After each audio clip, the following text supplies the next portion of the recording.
देश जीतने निकले प्रधानमंत्री नरेंद्र मोदी अमित शाह को दिल्ली में बड़ा झटका लगा है।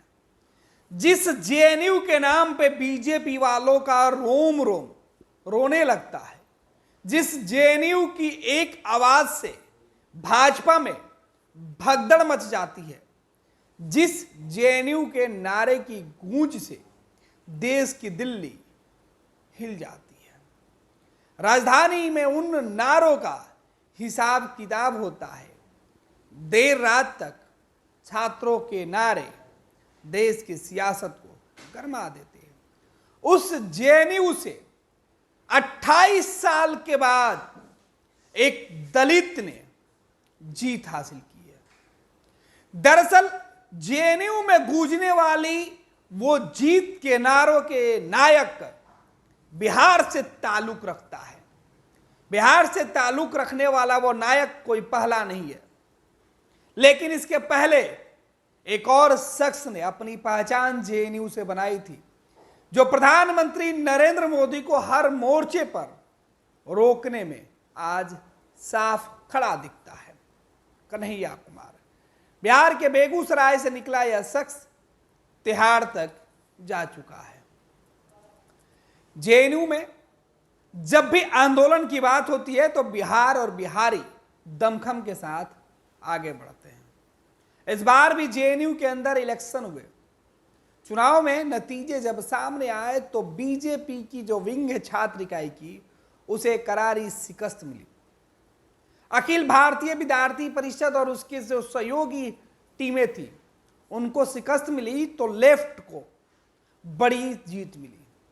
लेफ्ट की सभी पार्टियां मिलकर वहां चुनाव लड़ी और नतीजे बीजेपी के लिए बेहद चौंकाने वाले थे।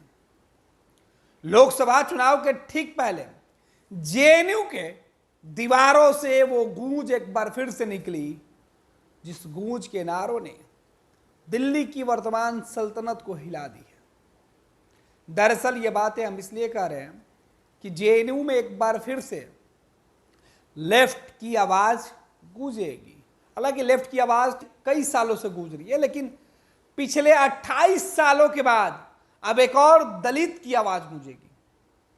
28 सालों तक जेएनयू, जिसे लेफ्ट का गढ़ माना जाता है दिल्ली के अंदर, जिसे दिल्ली के अंदर यह कहा जाता है कि जिस छात्र संघ के एक बड़े समूह ने बीजेपी और प्रधानमंत्री नरेंद्र मोदी के खिलाफ कई अभियान छेड़े, जिस जेएनयू की चर्चा होती है तो कन्हैया जैसे चेहरों की याद आती है।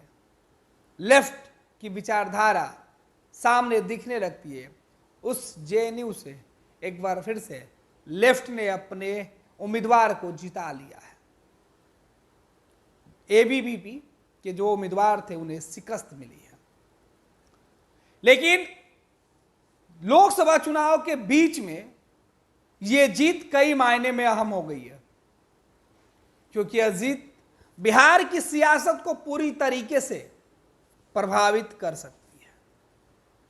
दरअसल जेएनयू में जीतने वाला यह शख्स बिहारी है।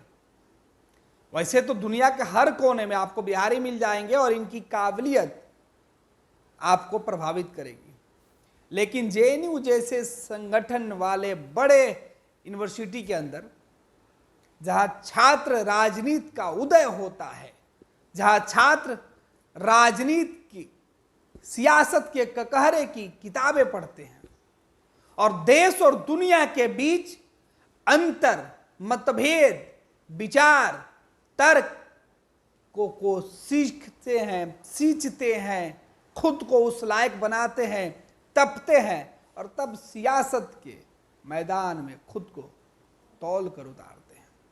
और जब वो बोलते हैं, जब वो कहते हैं, तो तथ्यों के साथ और जो प्रामाणिकता होती है उन बातों के साथ मुद्दे पर चोट करते हैं।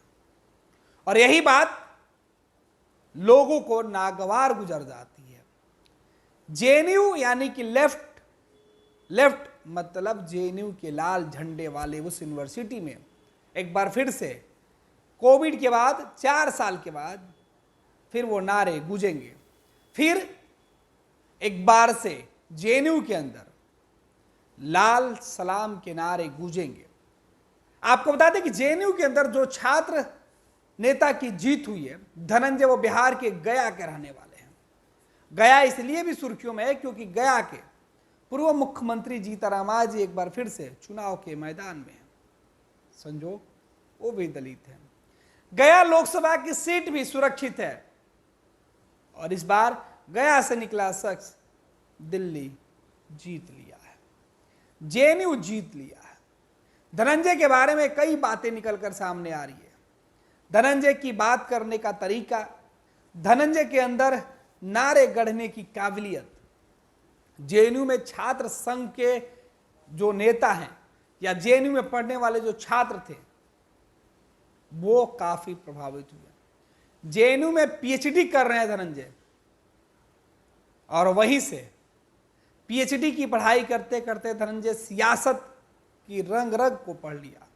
छात्रों की बेसिक समस्या और उसे दूर करने की जो तरीके होते हैं, जो दूर करने का जो तरीका है, उन तरीकों की उन्होंने बारीकियां सीखी है और छात्र संघ में उस मुद्दे पर उन्होंने बात की और नतीजे सामने आए हैं। दरअसल जेएनयू यानी जवाहरलाल नेहरू विश्वविद्यालय छात्र संघ की हम बात कर रहे हैं, जहां 1996 के बाद से कोई दूसरा दलित नहीं आया था, लेकिन अब इस यूनिवर्सिटी में धनंजय 28 साल बाद जीत हासिल कर चुके हैं। और धनंजय को लेकर जो चर्चा चल रहा है, इसलिए भी चर्चा है कि धनंजय बिहार से रहने वाले हैं। इस बार लेफ्ट ने जेएनयू के अंदर तकरीबन हर पोस्ट पर जीत हासिल की है। ये लो मुंह मीठा करो, आज मैंने अपना जॉब छोड़ दिया, अब हम पूर्णिया वापस जाएंगे। जॉब छोड़ दिया है? मतलब ये घर कैसे चलेगा? हम करेंगे क्या? और माँ बाबूजी क्या बोलेंगे? इसलिए मैं एक और मिठाई का डब्बा लाया। अपने बिजनेस के लिए लोन अप्रूव हो गया। अरे लोन अप्रूव हो गया वो तो ठीक है, लेकिन पूर्णिया में हम रहेंगे कहाँ? अपना घर भी तो नहीं है वहाँ। इसलिए तो एक और मिठाई का डब्बा अलग से लाया हूँ।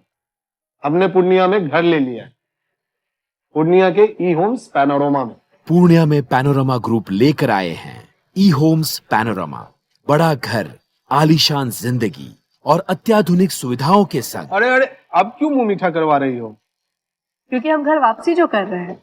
घर वापसी की खुशी पूर्णिया में ई होम्स पैनोरमा के संग। E Homes Panorama, luxurious lifestyle redefined.